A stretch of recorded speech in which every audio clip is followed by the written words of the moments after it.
So this is purely audio, right? We have to describe everything that's going on the screen. People are watching the screen, otherwise they're hearing us. The Bobble came down logo.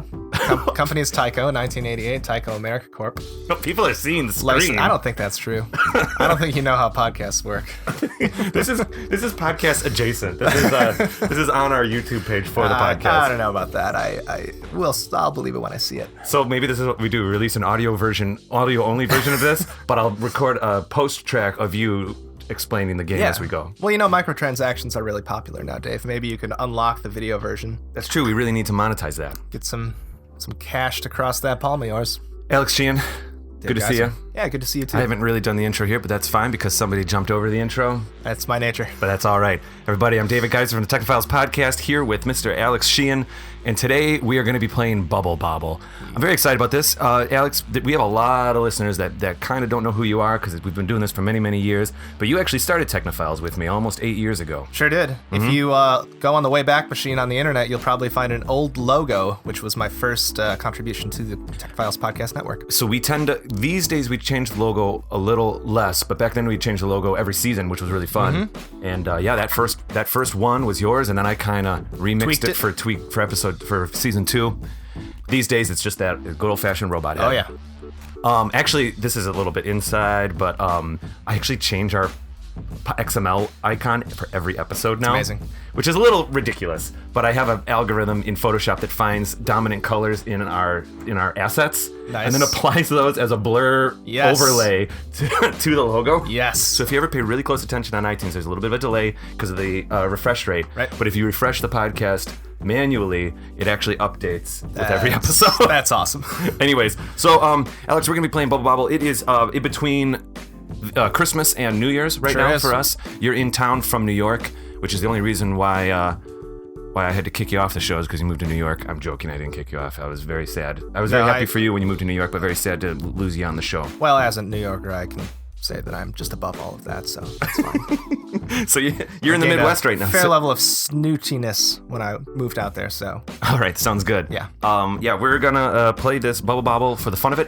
We haven't talked about the rules here. I was told there were no rules, and that's the only reason I'm here. So sorry. We don't have any cheats running. Yep. Correct. Do you want to just see how far we can go? Yeah, so, Bobble's an interesting game, I think, because it's... The other games you have on this show are sort of linear, where there's a beginning of a level and a boss. Are you referring to, like, the Disney Let's Plays that exactly, I did with TC? Right, like so Little Mermaid, right? There's bosses and in Endgame and all that. Bobble's kind of just like, it's a linear progression, but you just kind of fall through a continuous level that... If in today's world would be procedurally generated, since it was 1988, there's a set number, something like 100 levels or something. I'd play random Bobble. Yeah. I think I would. I mean, this is great too, but this would be great.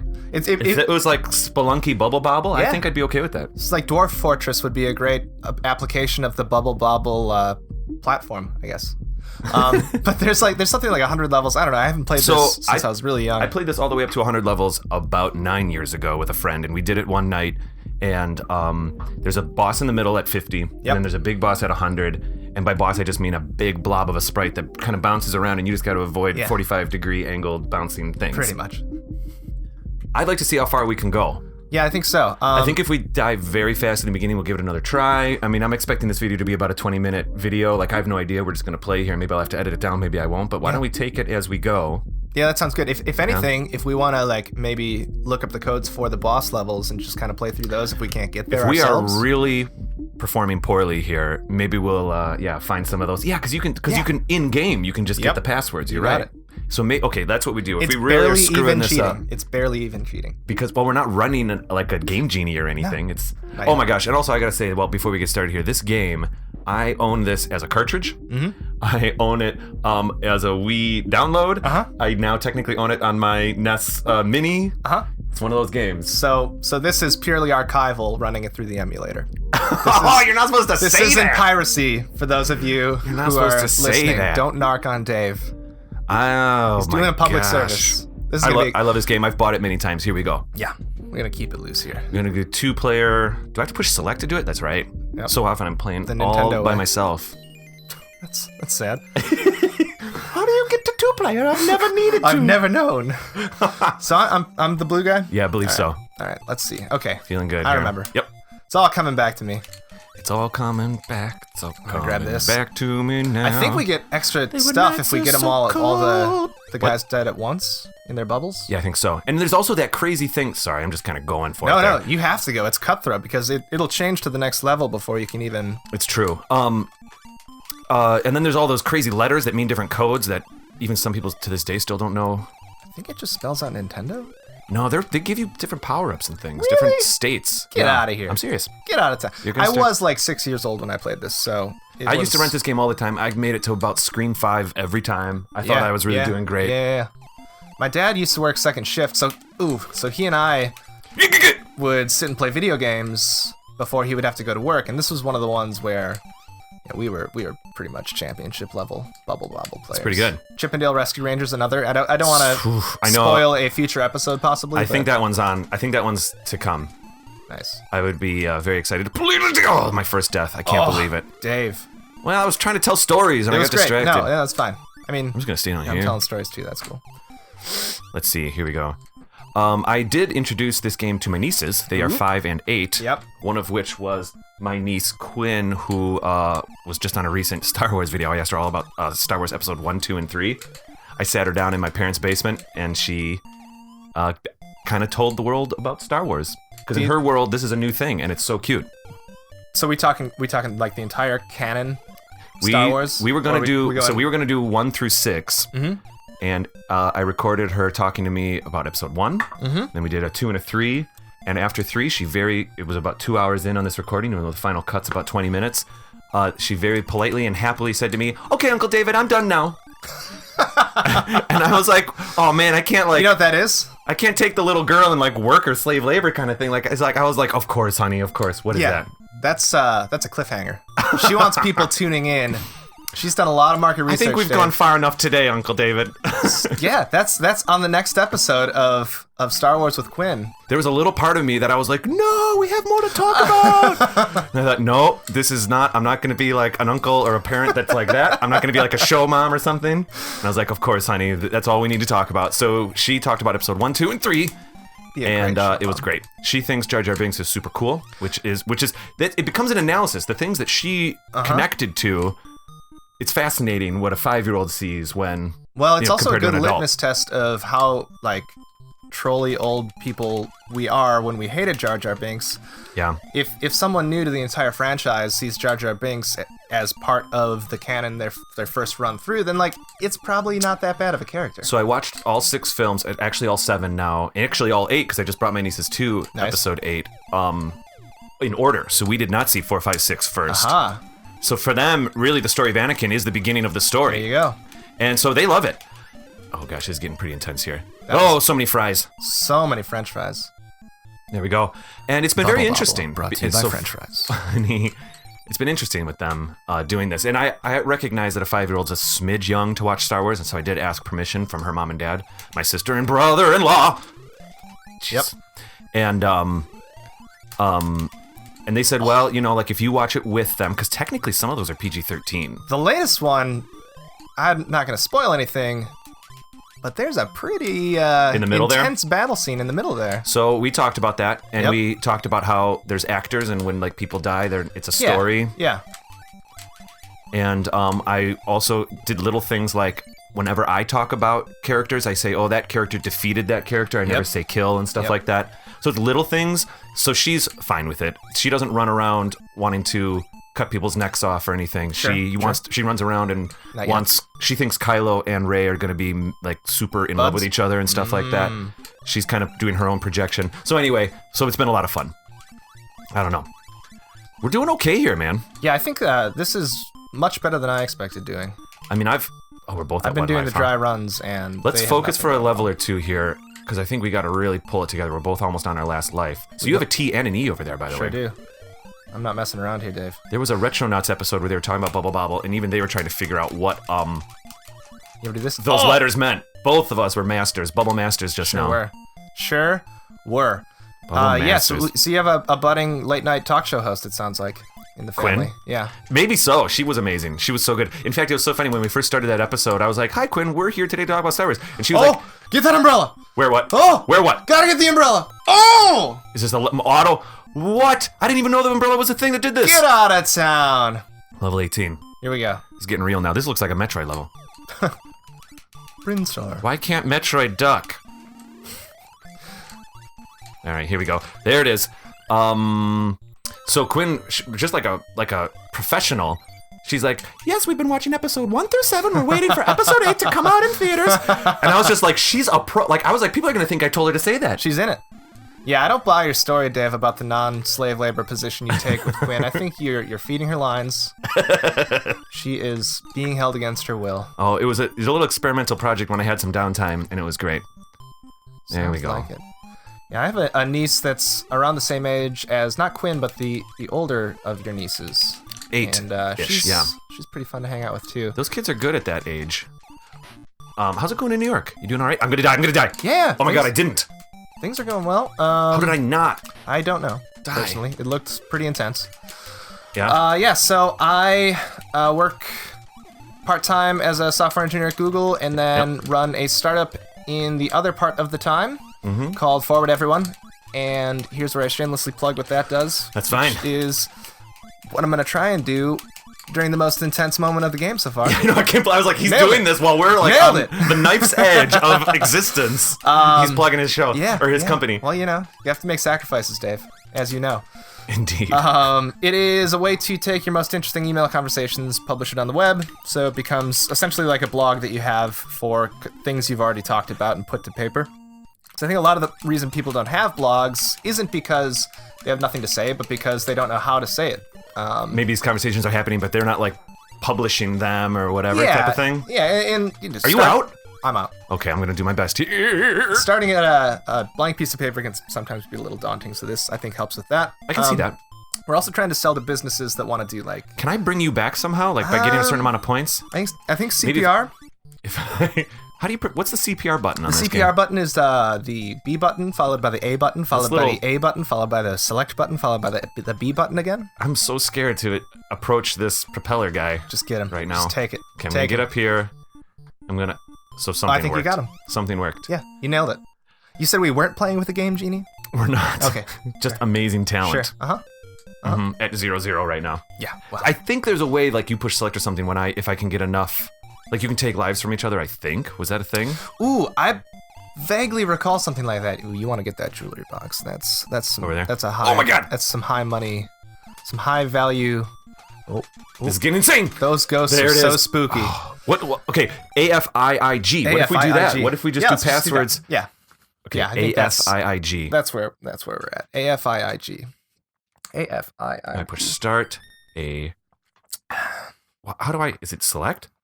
No, I think it's. I've never done a password in this game before. Okay. Press that again. Press start. I'm pushing A. Do you keep going start? Start. Start. Does start left and change right. the... A and B does nothing. Select. Okay, wait. This is embarrassing. Up and downs. Maybe this is the most challenging part of the game. Dude, I'm pushing every button on this controller right now. Do you think maybe what about select does this? Oop, I think I just took a screenshot. You did just take a screenshot. It's funny. I'm gonna take another one. This amazing menu. What? Oh, wait, can we just go continue, by the way? Oh, yeah, sure. Let's do that. This is embarrassing. No. Nothing We're keeping 21, it loose today. maybe wait, round. We're keeping it loose today, babe. Oh, man, we just do continue. I've never... every time I play this game, I just kind of marathon it, and then I'm like, okay, I'm done. Yep. I like this. As soon as I die, I pretty much call it quits. Now, I actually have some questions for you. We 6 or 7 years ago, I was looking at this on our website today. It was like episode 88 or something. You were on the show, and one of the stories you brought was this amazing new thing called Bitcoin. And so now, obviously, we're like in this massive, like, speaking of bubbles, we're in this massive... Bobble, and Bitcoin bubbles? Bitcoin bubbles. I looked this morning. It is at $15,000. It's over $15,000 as of this recording right now. Down a little. Bitcoin. Yeah. Oh, did it go down a bit? Well, it was at 10,000 a few weeks ago. It was at 19,000 2 weeks ago. Wow.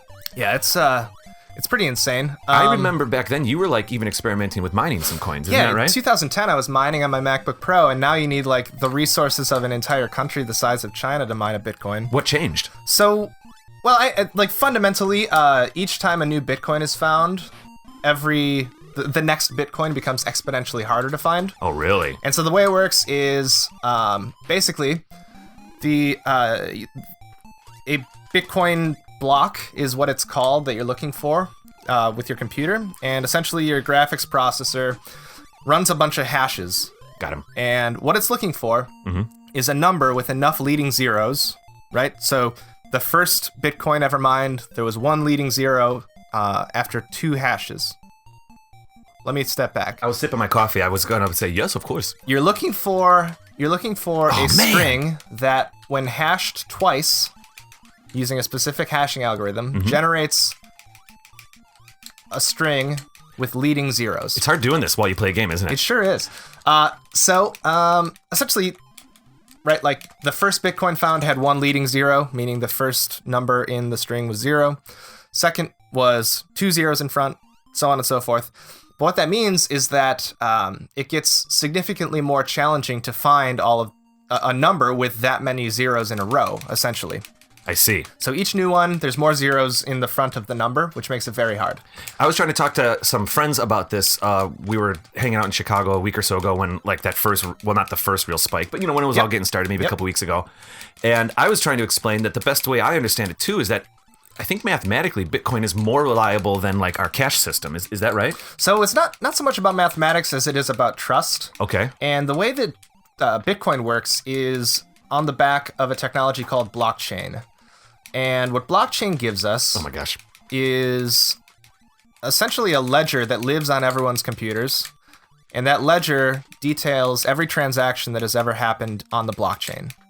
And since it exists on everyone's computer, that means that any transaction that happened is verifiable by everyone, right? So if some transaction doesn't match what the ledger says, then it's verifiably false.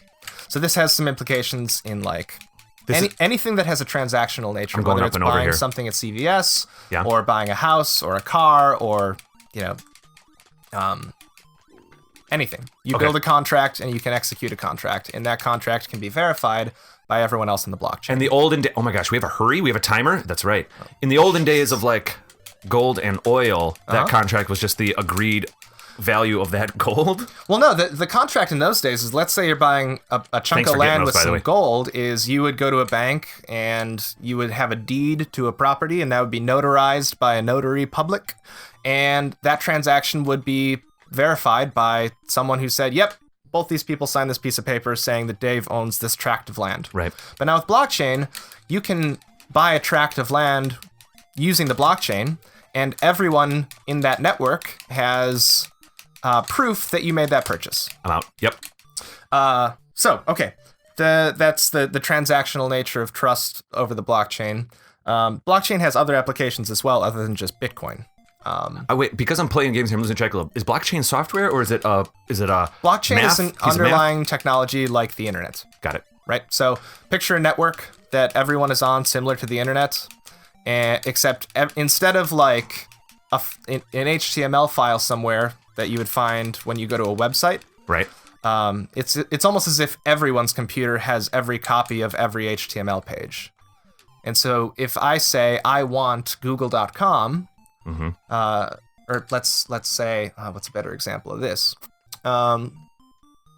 So here's another application of blockchain, right?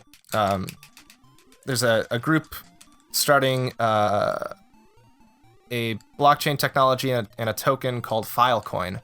And the concept there is that you have these huge data centers, you have huge hard drives on your computers at home. Most of it's being used, but some of it's not. And in the case of data centers, some of it means that there's a lot of hard drive space just being unused. So what we can do then is using blockchain. Ooh, what did I do? I think I got something good. Yeah, I froze everybody. Nice. Some of this logic of what things you can jump up through and which ones you can't is getting me a little bit here, but I'm with it. There's like some fake Oops, I just doors at the bottom here. So there's something in the middle there. You can fall through where the numbers are. Oh. Which makes sense. Oh, right. I'm sure they're not doing collision. This is just like sprites there. Yep. You know what I mean? Easiest level. I'll take that. So Filecoin, essentially, let's say you have a movie file. That movie file will live on everyone's computer across the network. And just like with BitTorrent, when someone requests a file, it can request parts of that movie file from everyone. Meaning you'll get the first 5 minutes from me, second 5 minutes from you, Dave. Oh, wow. Third 5 minutes from some hard drive that Verizon owns, some unused AWS inventory. So that's just another distributed file system that sounds exactly like torrenting. How is it different? It's not too different, but when you use blockchain, What is happening? What is that? We'll take it. So with BitTorrent, it's another protocol similar to HTTP or IPFS, which is what this Filecoin protocol is. BitTorrent is just another protocol like that. So when you request a file over BitTorrent, instead of HTTP, you use whatever the prefix is for BitTorrent. Yep. And then anyone who has that file on their computer and has a client running, like transmission or whatever. I'm out. I'm going to have you talk about Bitcoin every single time we play video games. So, fine. Because apparently you're finding your flow here. Right. I've just blacked out. I've been talking about Bitcoin. I don't even know what's going on here. Well, if I may, I don't. If you still want to talk about exactly what you're talking about, that's fine with me. I'd really like to discuss this kind of potential bubble situation that's happening right now. Right. So let's talk about the economics of Bitcoin first, or the economics of anything, right? There's 4 basic principles that we talk about. We talk about scarcity, utility, supply, and demand. And so the value of anything in any given market can be divined from sort of those 4 basic principles. And so when we talk about Bitcoin, scarcity means there is a finite number of Bitcoin that exists in the world, much like gold. This is how... I often get asked by people, wait, if it's just something on a computer, can't you, like, copy and paste it? You can, right? Well, okay, so you can't, like, Can't you just make up funny money? Is kind of usually what people ask me, and sometimes I have a hard time explaining it. So, remember back when we were talking about the difficulty when finding a Bitcoin with the leading zeros thing? Yep. Eventually, we're going to run out of positions for that number, and it'll be all zeros. And that'll be the last Bitcoin. So there's a finite number of these things. 21 million to be exact. Just like there's potentially a finite amount of oil and or gold and whatever on the planet. Unlike the US dollar, where if we need to, it's worth whatever we want it to be worth. Some more. Right. Yep. So there's the scarcity part. There's the right. scarcity part. The utility part is it has to be useful for something. Much like gold, the utility is you can buy stuff with Bitcoin. Sure. But also it's perfectly fungible, meaning that one Bitcoin is exactly like another Bitcoin, and it is divisible. So you don't have to pay for things with whole Bitcoins. You can take a fraction of a Bitcoin, much like you could take like an ounce of gold or 16 ounces of gold or whatever, right?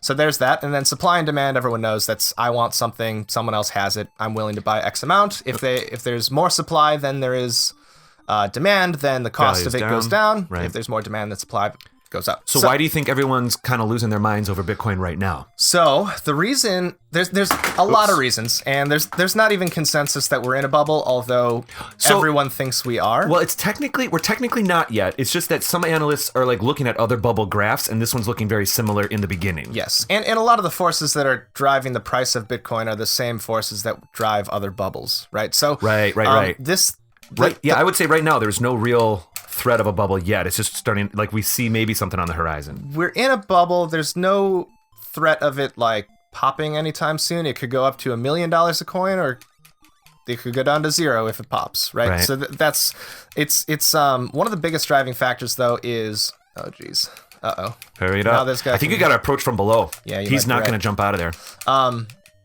One of the biggest. That's going to be hard to get. That guy. I think I have to go over here. Maybe shoot through that wall if you can. I have to go. You can glitch it. Yep. You stay there, bud. Oh my gosh. There it is. Yeah. Well done. That was nice. Derivatives trading is what's a big factor in... two major factors. Derivatives trading and Coinbase... Well, a lot of people signing up for Coinbase after they saw the price go up so high. Mm-hmm. Derivatives trading means like you can have a contract for what you think the price will be in the future and buy and sell for that price. A good real-world example that happened recently is, I think in the 90s, there were a bunch of tulip derivatives traded, meaning they wanted to figure out a way to be able to sell tulips in the winter when they wouldn't grow. So what they did is they agreed... That's so funny. I assumed you were talking about a piece of software or something. Nope. We're talking about literal flowers. Yep, cool. Yep. They wanted to be able to sell these things in the winter when they couldn't... I'll take care of this. When they couldn't grow I'm pretty good at navigating the menus, so... Well, I mean, as long as we don't have to put a password in, I think we're golden. Okay, so anyway, yeah, tulips. I'm taking another screenshot just for good measure. Oh, yeah. I don't know how to do that. It's your R. It's your R button. Did it. Nice. We'll throw it up on a blog post. Maybe I'll email it first and then forward everyone in or something. Yeah. Anyways. I think that's a good idea. So tulips. They agree on a price that it's going to be set at in the summer and trade all winter long based on that price. So a lot of finance guys, Wall Street types, investment bankers say, all right, we... Unbelievable. I'm not the finance guys are ruining it. No, my green dragon performance is not great today. Do you want to go blue? I think blue has... Oh, never mind. We both got hit by that guy. All right, this guy's going down. I'm gonna take him out. So derivatives trading is one thing that's like massively speculative. What I think the price will be in 6 months' time, and I'm gonna sell at that price. So that's something that drives up the cost of Bitcoin. The other thing is when Bitcoin jumps by thousands of dollars, it makes a ton of headlines, and all these people who don't understand the inherent risks in trading a cryptocurrency, meaning I don't know if it's going to be $1 million or $0 tomorrow. May I add to that? I have some friends who, in the corporate setting, just normal corporate jobs, people are like freaking out, and everyone's like trying to refinance a house to buy some Bitcoin. Not a good idea. It feels dangerous. Terrible idea. Right. Terrible idea. I agree. All of this, the reason it's a bubble is because the pricing for Bitcoin isn't based on the fundamental principles of economics. They're based on marketing and speculation, which, okay, maybe it all ends up going well, but at any point, the bottom could fall out on this because there's too much purchasing of a scarce resource. And the bubble dynamic is that this might be this might be a spike. We may not see it slow down to a plateau. Is that really what's going on here? Well, we may see it slow down to a plateau. The bubble part of it is so many people who don't understand the inherent risks are placing so many orders on the future possible price of Bitcoin, and just the lay people that they see Bitcoin shoot up from 8,000 to 19,000 over the course of a week. Right, and then they freak out. They buy a bunch of it. So that also drives up the price based on nothing but past performance of Bitcoin. I have a close friend who was trying to advise some coworkers about it, and the coworkers are getting very excited. And she actually had the idea. She was like, well, maybe you should actually invest in NVIDIA cards or something, the ones that are processing this. And I was like, that's cool. That's a smart idea. Yes, it is. A little bit more stable. A lot bit more stable. There's more than one market. There's an actual, again, the utility of it. There's an application. And then supply and demand. The price of those things are set and are stable based on those economic principles. Ooh, this is fish in a bucket in the bad way, this level. I think we're meant to use these little bombs, yeah. I'm trying. I may not do it! I mean, the fire worked, but I took one for the team there. That's that sacrifice that I like, Dave. Mm-hmm. I want you in my foxhole. Yeah. It's sacrifice, not inability to execute the buttons. In World War III, I'm with you. There we go. Oh, now we have to. In World War III, I'm with you. That's funny. Yeah. So that's the bubble part of it. Sure. May I ask a personal question? Do you have a couple Bitcoins? Were you ever able to mine a few? Yep. And I trade pretty frequently now. What? That's very exciting. Yeah. There's a couple different things. Just if you're academically curious about this stuff, there's two basic ways to buy and sell Bitcoin. And how long did it take you to get your first Bitcoin? I know I'm interrupting. A few weeks. Few weeks? Yep. And of having the computer just run? Yep. And I also mined in a pool for a while. So what that is, it's a bunch of people on the same application, all trying to mine the same block. And then once it's found in that pool, whatever that was. Yeah! Martinis galore. Give me that martini. That's tasty. Partying. So they all split the Bitcoin. And were you running these processes while you're still using the computer for other things, or you kind of set the computer to the side? Yeah, that's the nice part is it uses the GPU, so you can do non-graphic intensive tasks like browse the internet and not the CPU, and do other stuff. So yeah, I would leave it running, and I'd be running a text editor and a web browser and all that good stuff. And that was okay. That was fine. Now, like, it's pretty futile to try and do that with a home computer now because, like I said, it's getting harder. You need the processing power of a country, and you're joking when you say that as a country, but I mean, you need like, is it just either you need amazingly good graphic cards now, or you just need a ton of time? Is that really what it's coming down to? It to the point now where you can't buy graphics cards and run it. Because, like, your electric bill would be $1 million a month. Interesting. So that's one point of contention right now is we're trying to grapple with China's using, you hear about the amount of electricity they're using is... Globally or whatever? No, just to mine Bitcoin. What? Yeah. China's doing a bunch of Bitcoin? As much as Finland uses in a year. Wait, are you telling me that it's thought that the amount of electricity used just for Bitcoin is equal to an entire country's worth of electricity? Okay. Yes. All right. Yes. So it's. Is there like a source for that or anything? I'm not saying you're a liar. That's just really intense. No, I mean, you look at the electric bill for All right. the country. It's technically infeasible for any one person to do it. I just started realizing too. I just kind of, as a layman myself here right now, I just know I know the general concepts. This currency. It's existed. I've kind of known it to exist in an underground level, in a very unique level. When we say China's doing this or this country's doing this, are they showing interest in this currency? Yeah, the government is doing this. Even ours and stuff? Even America? And who knows? Not really. The United States, I don't think. Maybe some of our politicians are still trying to figure out what computers are. Right. I'm joking. The Winklevosses are still doing it. I gotta work. But yeah, when I worked at a small consulting company, this was my first job out of college, we were approached by some princes in Saudi Arabia to architect and oversee the building of a farm to mine Bitcoin. I see. We're closing in on our boss here too, by the way. So what some countries do is they intend to use it as a value store for their citizens, right? Since it shares a lot of the characteristics of something like gold. Yep. What did I just get? We got another one of these here. Oh, I think he's Is he frozen? He's frozen. Oh, he's dead. Oh, Alex, whatever you got up there certainly helped me out. Thank you. Nailed it. Think we can get to that crown? He was grabbing for his water, as I said. Bubble. Bobble.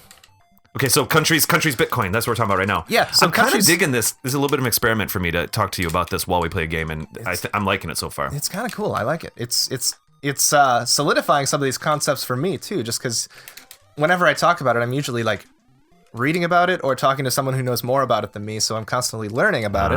But now it's like, okay, I'm distracted and trying to explain it. I might have just been talking nonsense for the past half hour. You're gonna listen back to this episode. Me. So countries are using it. It shares a lot of characteristics as gold does, except it doesn't weigh anything and it doesn't take any infrastructure to store. So one interesting experiment is when Iceland was kickstarting its economy. They came out with a cryptocurrency similar to Bitcoin, different. I think it was called Aurora Coin, something like that. And what they did was they pre-mined half of the tokens. Because like we said, 21 million Bitcoins, same concept with this. They pre-mined half of the tokens and just gave it away to their citizens. The hope was that citizens from other countries would start mining Aurora Coin as well and speculate on it, trade on it, drive up the price of it, and their citizens would already have half of the currency. Are all cryptocurrencies created the same? A lot of them are forks of the same blockchain, right? And a lot of them are built off of other blockchains like Ethereum. So I've been reading a lot about Ethereum lately. People are thinking it might be... I saw one headline even this morning that said, Ethereum is Windows if Bitcoin is DOS. Does that sound like a fair analogy? Well, that's interesting. In other words, maybe it's easier to use, maybe it's... Definitely easier to use, yes. Okay. From that perspective, yes. Many argue that, like, okay, some people use DOS, but really computers became big when, like, Windows and that interface really came around. Yeah.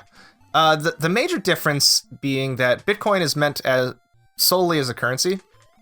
Ethereum is using blockchain and a token system to build practical applications for computers. So let's say the most popular being CryptoKitties, which you may have heard of, your listeners might have heard of. I don't think I have. So this is, and it's kind of ironic because the two most democratizing forces in technology happened to take place in our lifetime, and they were both overrun by cats immediately, the internet and blockchain.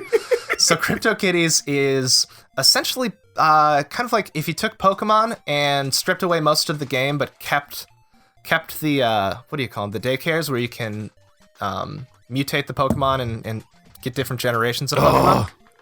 So you generate a cat. Yeah. On the Ethereum blockchain. Are you kidding me right now? This is just for the. Like they picked a cat so that it's fun. Yeah. Okay. So. Okay. And like everything fun, nerdy neckbeard hipsters ruined it for everyone. Oh. So you generate a cat, has some attributes.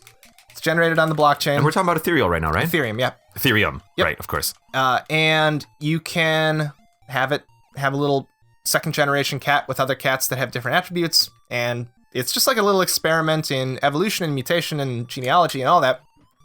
Except then you can sell the cats for more ether, which is the token on Ethereum. And this thing has been generating so many little cryptographic kittens that it's slowed down the Ethereum blockchain by 10% at high peak times of mutating and selling and buying these little crypto kitties. And again, there's nothing meaningful that it's a cat. It's just that's a thing that has characteristics that can be mutated through different generations. So that's what they chose. But it's another application of blockchain. Cryptocurrency is one application. So ultimately, do all cryptocurrencies use the blockchain technology to create themselves? Yes. Blockchain is there to verify their existence and the transactions. And this actually kind of goes hand in hand with the other way, other than Coinbase, to buy and sell Bitcoin or Ethereum or whatever, and that is an exchange. And these are the culprits whenever you hear the news stories about like $8 million worth of Bitcoin was hacked from some such and such exchange. You did an episode with Mark Rikers. It was like episode 178. I was looking I basically did a Bitcoin tech search on our history. Nice. And you guys were talking about one of those hacks back about 4 or 5 years ago. Yep. So what does that mean? Do people freak out? People need to freak out about that? No, they just need to be aware of what they're doing, right? If you want to be passive about it and you just want to buy some Bitcoin and keep it, see what happens with it, I would recommend doing it through a wallet like Coinbase. Interesting. But if you want to do high frequency trading, since the blockchain is a little bit slow with that kind of sub-second transactional thing, there's these exchanges that exist that you buy into using some currency, whether it's US dollars. Technically at the minibus here. Anyway, I think we might be. This is the level 50. Ooh, I'm going solo. I know. I was kind of like, maybe I'll get back in by the time we hit 50. But anyway, yeah, keep going. So with the exchanges, you're buying in. Let's say you raise a fund of your own money of like $2,000, and and you raise a fund. $2,000, put it in. So you're buying into this exchange and it's holding the money. And you see, okay, in 5 seconds, there's an order for 5 blocks of Bitcoin. Well done. I'm going to see that, okay, the demand is going to diminish a little bit because an order is going to get filled, a big order. So maybe the price will go down a little. So I'll wait for that to happen, buy up a bunch of Bitcoin. Then I see, okay, there's a lot of demand right now. Not a lot of Bitcoins being sold right now. So maybe the demand is high. That means that the price is probably going to go up. I'll hold on to that. And then at the height of that, I'll sell off a bunch. And this all happens outside of the blockchain, and it gets batched back to the blockchain. So this is where your money is just kind of being held in a database by whatever this exchange is, whoever maintains it. And they're the things that are pretty big targets for hacks. I see. The other thing that you need to be wary about as a consumer is the ICOs. Initial coin offerings.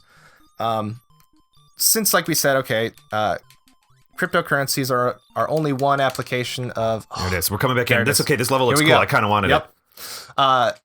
Cryptocurrency is only one application of blockchain, so that means that there's a ton of applications for blockchains. All of them have some form of token as either literal compensation or like digital proof compensating some task or contract being executed. Mm-hmm. Here we go. There it is. Nice! It's cleaned up with that fancy little bubble slide. And then I stole the crystal from you. It's all right. It's okay. It was blue. It's for me. Sorry. Yeah. ICOs. So these companies, they need money to develop whatever technology they're building. So they raise from the general public and venture capitalists and angel investors using something like an ICO, which largely resembles Kickstarter. The fire on the floor hurts the guys. I don't know if it takes life, but it slows them down. Yeah, we slow down big time. It's like getting in a little... There, see that? Yeah. I didn't notice that earlier. Sand. Ooh. Initial coin offering. Spirit of Christmas. Got some nice... I'm sorry. Happy holidays. Although it is Trump's America now, so we can say Merry Christmas again. Yeah, right.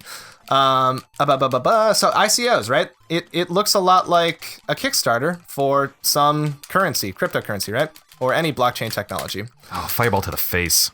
The shady part, and this is what the SEC is cracking down on now, is that what's happened a couple times is, since it's such a high value, marketing term, a lot of people say, oh, I can buy 100 coins for 5 cents a coin. Sure.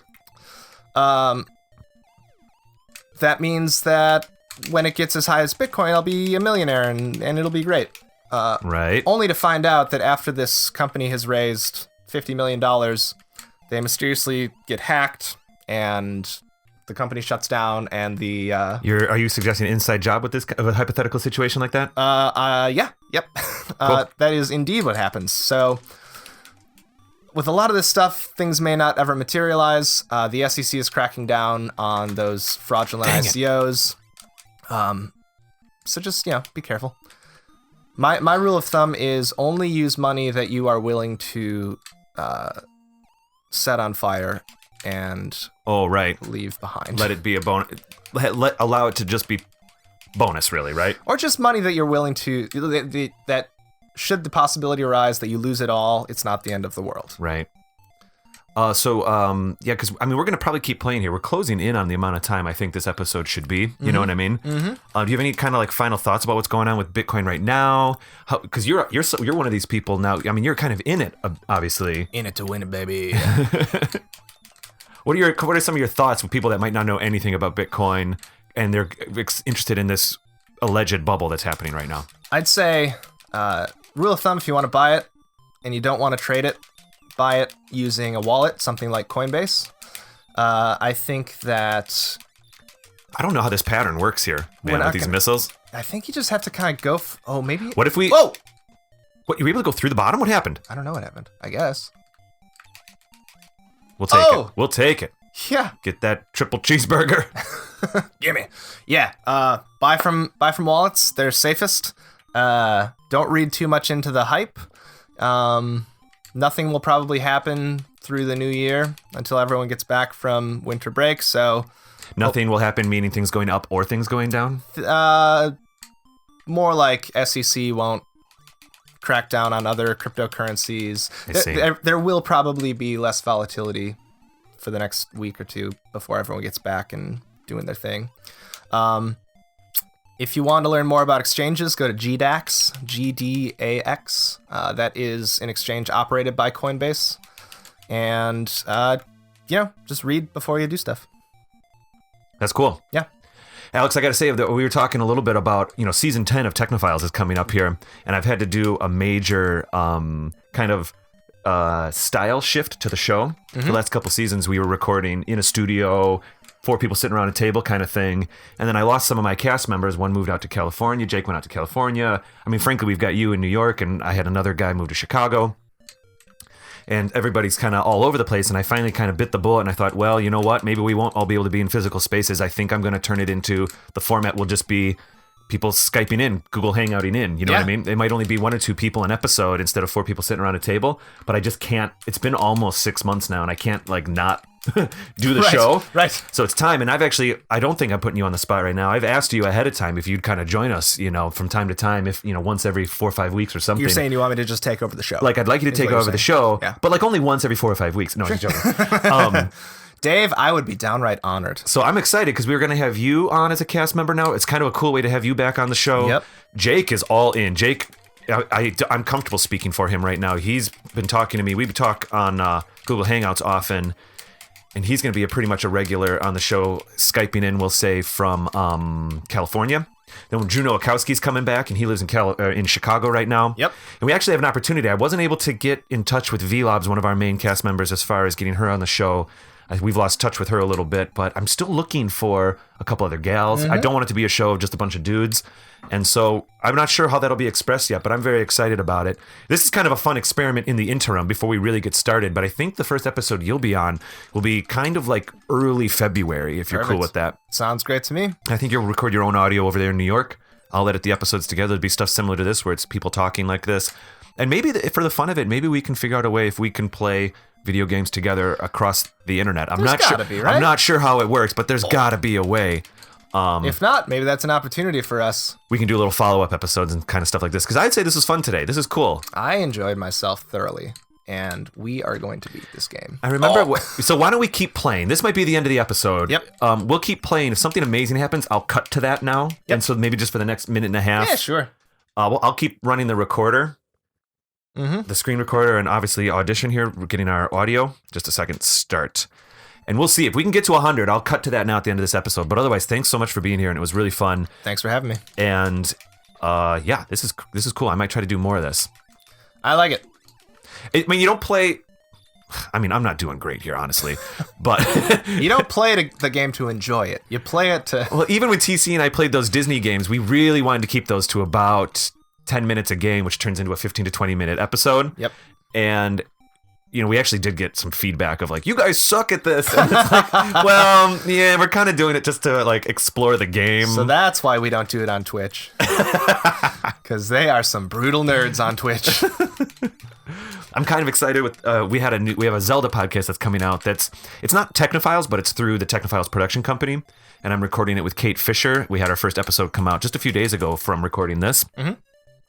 And she and I are we put it out on YouTube as well. It has its own YouTube channel. It's not really connected to Technophiles, like I said, but way deep, way high up the umbrella, the finances come from the same spot. Nice. And we're going to start doing dungeon Let's Plays, like just the dungeons Beautiful. of all different Zelda games and stuff, and I think that'll be really fun too. It's fun to bring in this video component, you know? Well, the medium is inherently over video. We'll maintain our video components on Technophiles, but it'll probably be like what I'm doing with okay, I'm just flat out. I am sucking now. Have we lost it? Well, I'm thinking about the outros. I'm thinking about how to, I'm thinking about other stuff right now. And so Technophiles, even though we'll be recording over the internet, I'll still put out video versions of our episodes with little waveforms, and maybe it'll still give me an opportunity to put up assets and stuff like that. We still know that 90% of our listeners listen through iTunes and Google Play, and I'm basically subscribing to our XML. But I kind of want to keep that YouTube presence going anyway, which is of course the same channel that this video is up on right now. And every once in a while, if it seems appropriate, we'll do another one of these comedians in cars with coffee knockoffs. What's that? I'll admit it. This is a little bit that format. Yeah, no, it's fine. Except, I mean, neither of us are all that funny. I just mean like, hey, let's do this other thing, but talk about this other thing. In a classic video game system. I remember pitching this idea to some friends, and they're like, oh, yeah, isn't that the thing that Jerry Seinfeld does? And I was like, shut up! it's totally different. This is entirely different. He's never played a video game. All right, cool, man. Well, if people want to find you on Twitter or do anything else, is there anything else you want to plug? And then, like I said, we'll cut. Yeah, let's do this. Find me on Forward Everyone. Oop. That's Forward Everyone / forwardeveryone.com/u/works on my machine. And if you can find it, it's both Forward Everyone and Works on My Machine are spelled a little weird. So try and find it. If not, just search Forward Everyone. Otherwise, on Twitter, I am also Works on My Machine. WRKSONMY machine. No underscores and also no O. No O in Works, no underscores, none of that nonsense. There it is. Oh, cool, man.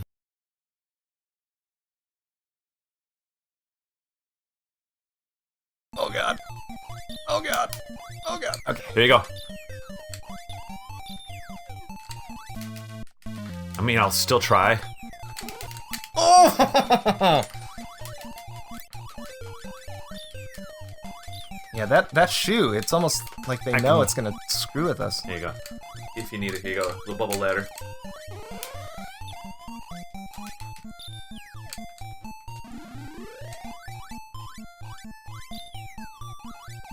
Can I feed you bubbles from here to go up for you to get through? Okay. From Need the that bottom. whale to get out. Come on, whale. See, can I feed you some there? See that? Oh, yeah. Oop. They may pop them, but I'm gonna try. Unless you want to come up a different side, or where do you want them, basically? I'm just trying to get this whale. There we go. Yeah. There it is. This is the moment. Oh no! And now he's up there! Yes! Oh! Yes! Yeah! Not bad. Tough. I might include that. That was cool. Brutal. Oh, jeez. Oh, man, that took forever. Oh.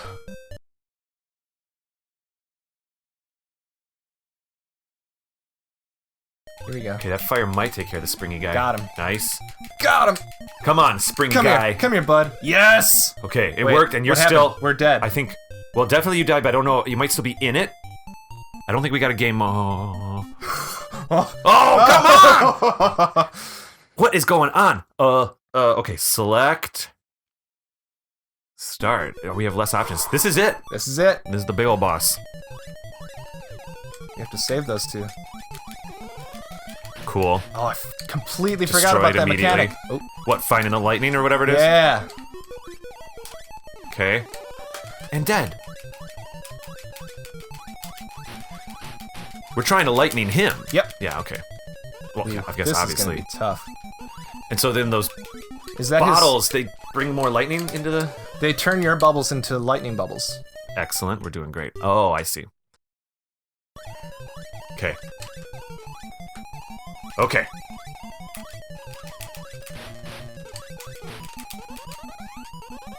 I lose my focus once I get it. I get so excited. I think we need to evade him faster. So we get past, we make a bubble column, Yeah, and then zap get him out. up, and then get out, like right now. Mm-hmm. Yep, and then just get over here. You're still equipped with bubbles? Okay, Yep. I'm not even.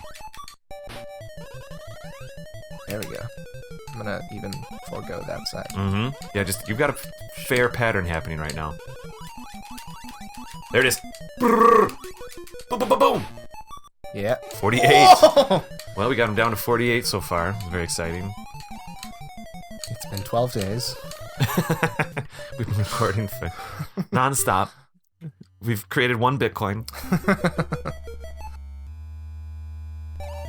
It's true.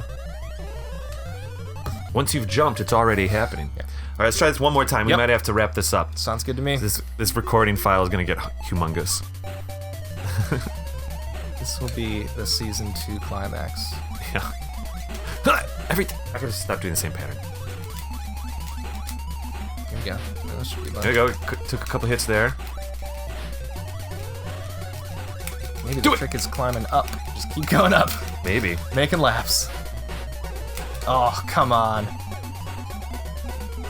I wonder though, because if I make just a huge column of bubbles, I can choose to either go up them or... Yeah. And then like fire aside. Yeah. This is it. 51. There it is. That's a pretty good hit. Whoa. Oh, those bottles, man. 47. 47. Not bad, not bad. Not bad. Not bad. We Oh, man. lower than 50. All right, I'm going to select out of here. Yep. Or maybe I just... Well, yeah, I'll select out of here. Cool, dude. Sweet, man. All right, well, I'll talk to you soon enough. See you Yeah. in February when we'll talk about something else on the actual show. Sounds good.